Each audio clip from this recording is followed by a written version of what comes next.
গল্প বলিয়ে চ্যানেলে আপনাদের স্বাগত। আপনারা শুনছেন কার্ড পেন্সিল বইটি। লিখেছে হুমায়ুন আহমেদ। পর্ব ৮, একটি ভ্রমণ কাহিনী। নুহাশপল্লী ছাড়া আর কোথাও যেতে আমার ভালো লাগে না। নতুন দেশ দেখা, নতুন জনপদ দেখা আমাকে আকর্ষণ করে না। নিজের দেশই দেখা হয়নি, অন্য দেশ কী দেখব। মাঝে মাঝে অ্যান্টার্কটিকায় যেতে ইচ্ছে করে। জনমানব শূন্য ধুধু বরফের দেশ দেখতে ইচ্ছে করে। বরফের ঘর ইগলুতে একটি রাত কাটানো, রাতের আকাশে মরুপ্রভার খেলা দেখা। সমস্যা হচ্ছে অ্যান্টার্কটিকায় বইমেলা হয় না। সেখানে লেখকদের সাহিত্য নিয়ে জটিল জ্ঞানের কথা বলার সুযোগ নেই। এই সুযোগ আছে নর্থ আমেরিকায়। নিউ ইয়র্কের মুক্তধারার বিশ্বজিৎ প্রতি বছর বইমেলার আয়োজন করে। ফুবানা বলে বাংলাদেশের বাঙালিরা বছরের এক সময় একত্রিত হয়। অনুষ্ঠান শেষ হয় মারামারি এবং চেয়ার ছোড়াছুড়িতে। শুনেছি ফুবানা দুই ভাগে এখন বিভক্ত, আওয়ামী লীগ ফোবানা এবং বিএনপি ফোবানা। দেশের সংস্কৃতি বিদেশে আমরা নিতে পারি বা না পারি, দেশের দলাদলি ঠিকই ইম্পোর্ট করছি। ভারতীয় বাঙালিরাও বছরে একবার সম্মেলন করেন, নাম বঙ্গ সম্মেলন। সেখানে তারা বাংলাদেশের কিছু অতিথিকে নিমন্ত্রণ করেন। আমার দুর্ভাগ্য যে প্রতি বছরই সবকটি সম্মেলন থেকে আমি নিমন্ত্রণ পাই। দুর্ভাগ্য বলছি কারণ নিমন্ত্রণের কারণে আমাকে বেশ কিছু মিথ্যা কথা বলতে হয়, যেমন ভিসা পাইনি বলে যেতে পারছি না। কিন্তু ভিসার জন্য তো অ্যাপ্লাই করিনি, ভিসা পাবো কীভাবে? ডাক্তার বলেছে হার্টের অবস্থা ভালো না। 1 মাসের জন্য কমপ্লিট বেড রেস্টের ব্যবস্থা দিয়েছেন। ভার্টিগো সমস্যা হচ্ছে, প্লেনে উঠেই অসুস্থ হয়ে পড়ি, বমিটমি করে একাকার। এত কিছু করেও এবছর শেষ রক্ষা হয়নি।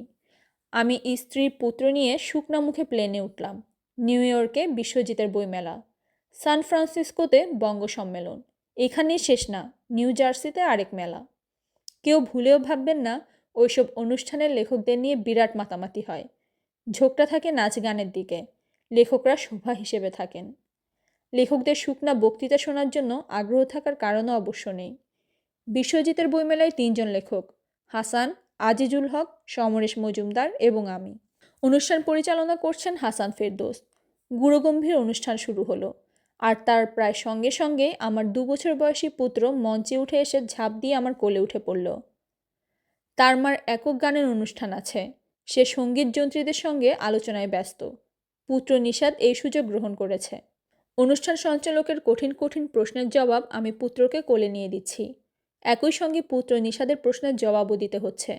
তার প্রশ্নগুলি সহজ, যেমন মা কোথায় গেল, তোমার ঠান্ডা লাগছে।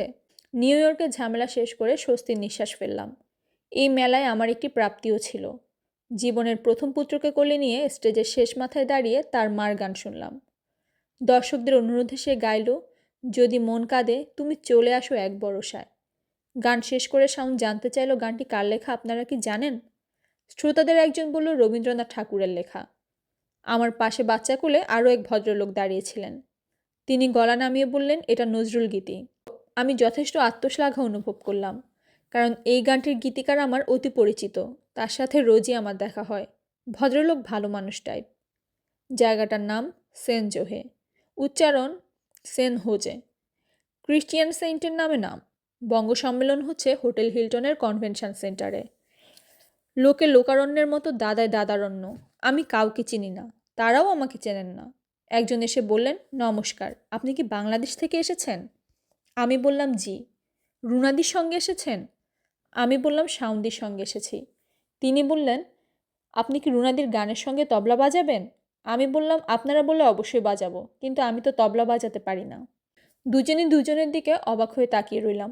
আমি তখনও বুঝতে পারিনি রুনাদি হচ্ছে রুনা লায়লা। হিলটন খুবই নামি দামি হোটেল, কিন্তু হোটেলের বাইরে বেমানান সস্তা ধরনের বেঞ্চ পাতা। এই বেঞ্চে বসে বিরস মুখে সিগারেট টানছেন সুনীল গঙ্গোপাধ্যায়। হাফ ছেড়ে বাঁচলাম, পরিচিত মুখ দেখা যাচ্ছে। আমি এগিয়ে গেলাম। সুনীল গঙ্গোপাধ্যায় বললেন, কোনো মানে হয় হুমায়ুন? সিগারেট খাবার জন্য প্রতিবার 9 তলা থেকে নেমে হোটেলের বাইরে আসতে হয়। সিগারেট যে পুরোপুরি খারাপ তাও তো না, এর তো কিছু ভালো দিকও আছে। আমি সিগারেট ধরাতে ধরাতে বললাম, ভালো দিক কী? সুনীল গঙ্গোপাধ্যায় বললেন, সিগারেটের 98টা দোষ, দুটো মাত্র গুণ। ভালো গুণ দুটো হলো, যারা সিগারেট খায় তাদের আলজেমিয়ার্স হয় না এবং বৃদ্ধ বয়সে তাদের হাড্ডি বেঁকে যায় না। আমি বললাম, আপনার সঙ্গে সামনে দেখা হলে এই দুটো ভালো গুণের কথা বলবেন, বিপদে আছি। বঙ্গ সম্মেলনে আছেন 3 লেখক, সুনীল, সমরেশ, হুমায়ুন। সাহিত্যের জটিল সেমিনার, কঠিন সব প্রশ্ন। এক একটা প্রশ্নের জবাব দেই আর মনে মনে বলি, এসব সেমিনারে আর আসবি? গাধা, তো শিক্ষা হয় না।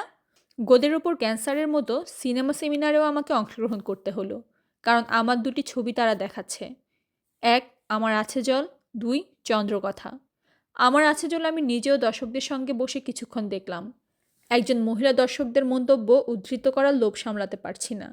তিনি পাশের জনকে বললেন, দিদি, বাংলাদেশের এই পরিচালক কিন্তু পানি বলছে না, জল বলছেন। ছবির নাম আমার আছে জল। আমার আছে পানি নাম দেননি। আধুনিক দৃষ্টিভঙ্গির মানুষ গো, এমনটা দেখা যায় না। এই জাতীয় সম্মেলনে ভিডিও ক্যামেরা হাতে কিছু সাংবাদিক থাকেন। তারা ইন্টারভিউ নিয়ে বেড়ান। তাদের একজন আমার মুখের উপর ক্যামেরা ধরে বললেন, দাদা, তসলিমা দেশে ফেরার ব্যাপারে কি করলেন? আমি বললাম, ভাই, দেশ তো আমি চালাচ্ছি না। আমি দেশ চালালে অবশ্যই তাকে দেশে ফিরতে বলতাম। বাংলাদেশের মেয়ে কেন অন্য দেশে নির্বাসিত জীবনযাপন করবে? দাদা, এটা কি আপনি মন থেকে বলছেন? আমি বললাম, লেখকরা মিথ্যা গল্প তৈরি করেন, সেটাকে ব্যালেন্স করার জন্যই সবসময় সত্যি কথা বলতে হয়। পাদটিকা। বঙ্গ সম্মেলনে তসলিমা নাসরিনকে নিয়ে একটা কবিতা সংকলন বের হয়েছে। সংকলনটির নাম লজ্জার 1 বছর। সুন্দর সুন্দর কিছু কবিতা সেখানে আছে। বিশেষ করে কবি জয় গোস্বামীর কবিতাটা খুবই ভালো লাগলো। তসলিমা নির্বাসিত জীবনযাপন করছেন, ব্যাপারটা কষ্টের। দেশের মেয়ে কেন বাইরে থাকবে? তিনি ভুলভ্রান্তি যদি করে থাকেন, তার ফয়সালা দেশেই হবে। বাংলাদেশে এমন কেউ কি আছে যে ভুলের ঊর্ধ্বে? দেশমাতার সব সন্তানকে বুকে ধরে রাখতে চান। রাজনীতিবিদরা এই কথা বোঝেন না কেন? ধন্যবাদ।